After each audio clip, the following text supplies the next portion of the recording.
Hey fellow REIT investors, today's video is a pivotal one. In fact, it might turn out to be one of the most important episodes I've ever produced about a single REIT.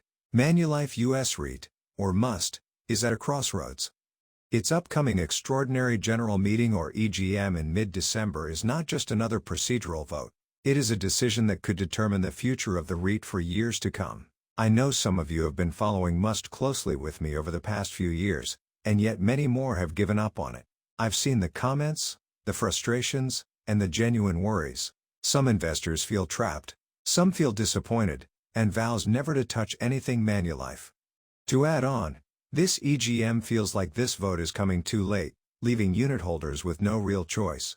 And honestly, I understand every one of those sentiments. But this EGM is also the first moment in a long time where I feel that MUST actually has a chance to move forward. Not a guaranteed recovery, not an overnight turnaround, but a genuine, realistic path to move beyond the difficulties of the last 2 to 3 years. And because of that, I think it is crucial for all unit holders to understand what has happened, what this new plan means, and why the vote matters so much. So here's the plan for today. First, I'll walk through how MUST ended up in this position. Then I'll explain what has happened over the past few years to bring us to the MRA. After that, we will go through the new growth and value up plan to be voted on in the upcoming EGM, in a simple, practical way. I'll also share my personal concerns, and what MUST's management has replied in response. And finally, I will give you my own take on how I'll be voting, and why. Before we dive in, let me remind you that this video is for informational purposes only and not financial advice. Always do your own research and consult a licensed financial advisor before making any investment decisions. I own some of the REITs discussed, but what works for me might not work for you.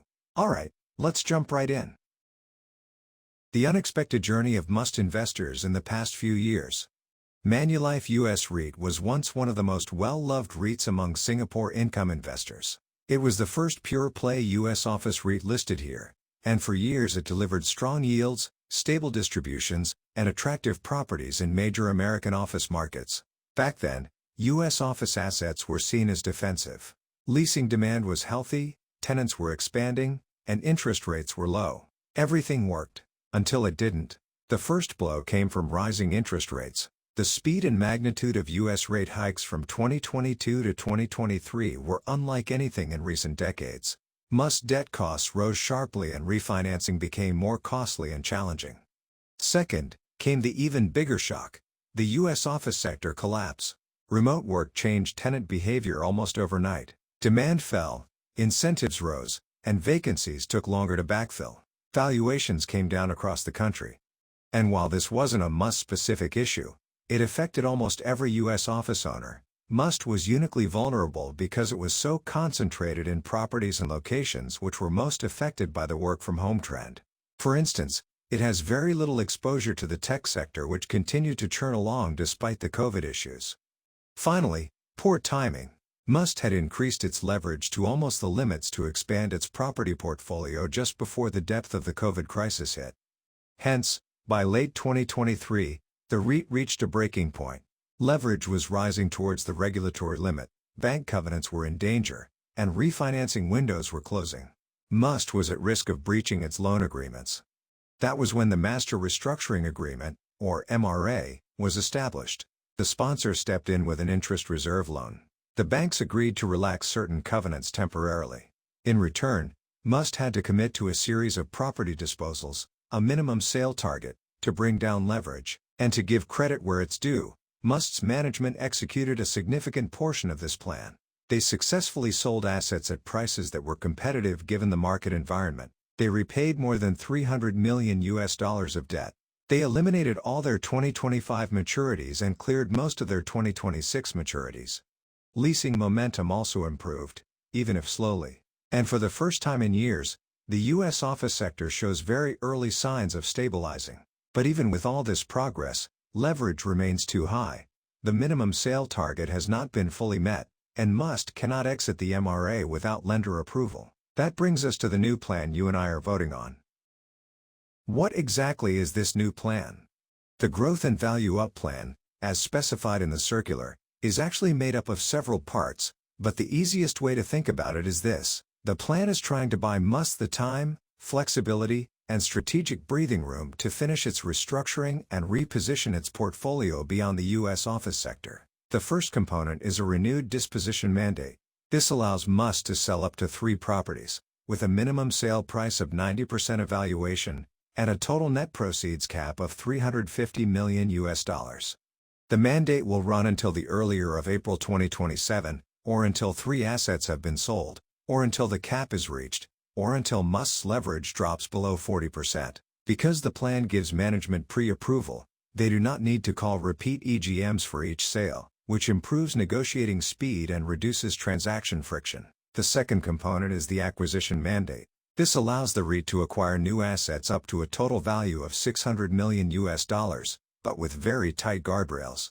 Any acquisition must be priced within 110% of valuation, must be funded with at least 60% equity, mostly sale proceeds, and must use at most 40% debt. For acquisitions executed while leverage remains above 50%, the deal must have an interest coverage ratio of at least 1.6 times. These guardrails are meant to instill discipline and prevent MUST from buying growth with too much leverage. The third component is a broader investment mandate. Instead of being restricted to U.S. office, MUST can now invest across a wider range of sectors: industrial, logistics, data centers, cold storage, multifamily, single-family rentals, student housing, retail, and across both the United States and Canada. The goal is to reposition the REIT into sectors that have better fundamentals than office today. Finally, and most importantly, lender concessions under the MRA will only be granted if unitholders approve this plan. These concessions include extended covenant relaxations and an extended disposal deadline from December 31, 2025 to June 2026. Without this extension, MUST risks breaching its covenants and facing loan acceleration in a couple of weeks.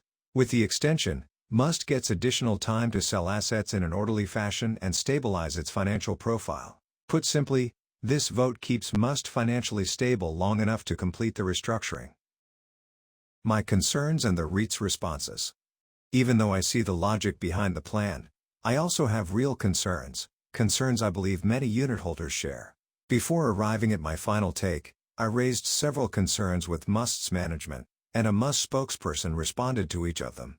I want to summarize their answers here so unitholders can understand the thinking behind the growth and value up plan. My first question was about the timing of the EGM. Calling the meeting just before the 31st of December MRA deadline felt extremely tight for unitholders. According to a MUST spokesperson, the sequence of lender discussions made an earlier meeting impossible. Management had been engaging lenders since May 2025, but lenders only indicated willingness to extend the disposal deadline in early November, after it became clear that achieving the minimum sale target by year-end was unlikely. Once lenders were aligned, MUST still needed time to prepare the circular and regulatory filings. This, they said, is why the EGM landed in mid-December. I also asked what happens if the resolutions do not pass. The spokesperson confirmed that without unitholder approval, lenders are not obliged to grant any concessions, and MUST may effectively face repayment of around $559 million immediately after 31st of December. They noted that lenders have little incentive to force liquidation given the REIT's progress, but the contractual right exists, and this is why the vote is so critical. Another concern was leverage. I wanted clarity on how leverage would actually come down if sale proceeds might be used for acquisitions. MUST clarified that because the minimum sale target has not yet been fully met, the next disposal must go toward debt repayment. Only after meeting the target will MUST evaluate whether proceeds should be used for more debt reduction, leasing needs, or acquisitions. They added that new acquisitions must be structured with at least 60% equity and no more than 40% debt, which should help lower overall leverage over time. As for returning to the MUST gearing limit of 50%, they said the timeline depends on transaction execution, and that is why the plan runs until April 2027. I also raised the concern many of you have asked me about, whether MUST might end up selling some of its best assets, especially with the 90% evaluation reference in the circular. The spokesperson explained that the 90% figure is simply the regulatory minimum under MUST rules. They stressed that MUST's preference is to sell the remaining Tranche 1 asset, since it is required under the MRA, and to preserve the strongest Tranche 3 assets unless lenders approve otherwise. They said the intention is always to maximize value, not to sell quality assets unnecessarily. Finally, I asked why Canada was added to the mandate, and whether MUST has the capability to operate there. The spokesperson said Canada's fundamentals are similar to the US, and crucially, the sponsor already has a full real estate platform and deal sourcing network there. Both MUST CEO and CFO have broad multi-sector experience, and MUST receives deal flow through the sponsor's North American investment team, including off-market opportunities.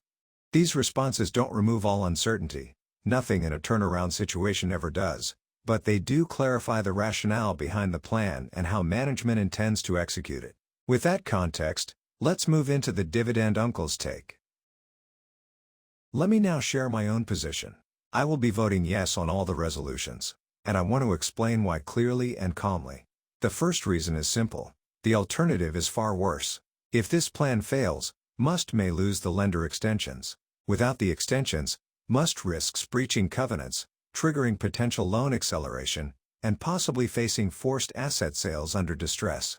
None of us, unit holders who have held through this tough period, want to see the REIT pushed into an even more painful situation. Voting yes avoids this cliff edge. The second reason is that this plan finally provides a way for MUST to break out of the freeze it has been stuck in. For the past 2 years, MUST has been unable to buy, unable to plan long-term, and barely able to operate normally due to lender constraints. This plan, while not perfect, gives MUST the flexibility to recycle capital out of weak office assets and into stronger, more resilient property types. It is a pivot the REIT should have made years ago, and finally has a chance to execute now. The third reason is the discipline built into the framework. I like that the plan forces valuation discipline on both disposals and acquisitions. I like the 40% debt limit for new assets. I like the requirement for a 1.6 times interest coverage ratio for any acquisition while leverage remains high. These guardrails do not eliminate risk, but they make reckless decisions far less likely. And the fourth reason is that this vote is truly pivotal. MUST has been stuck in the doldrums for too long, held back by sector challenges, high leverage, and covenant constraints. With this plan, it finally has a roadmap, not a guaranteed success, but a real opportunity to rebuild its balance sheet, diversify its income streams, and gradually restore stability. To be clear, voting yes is not a vote of blind optimism. It is a vote of realism. It is a vote for the option that keeps MUST alive long enough to execute a recovery. And honestly, it is a vote that avoids a freak result, because the last thing we want is for apathetic voting to cause resolutions to fail despite majority support. For those planning to vote, there are a few important dates to note. MUST dispatched the circular on 1st of December.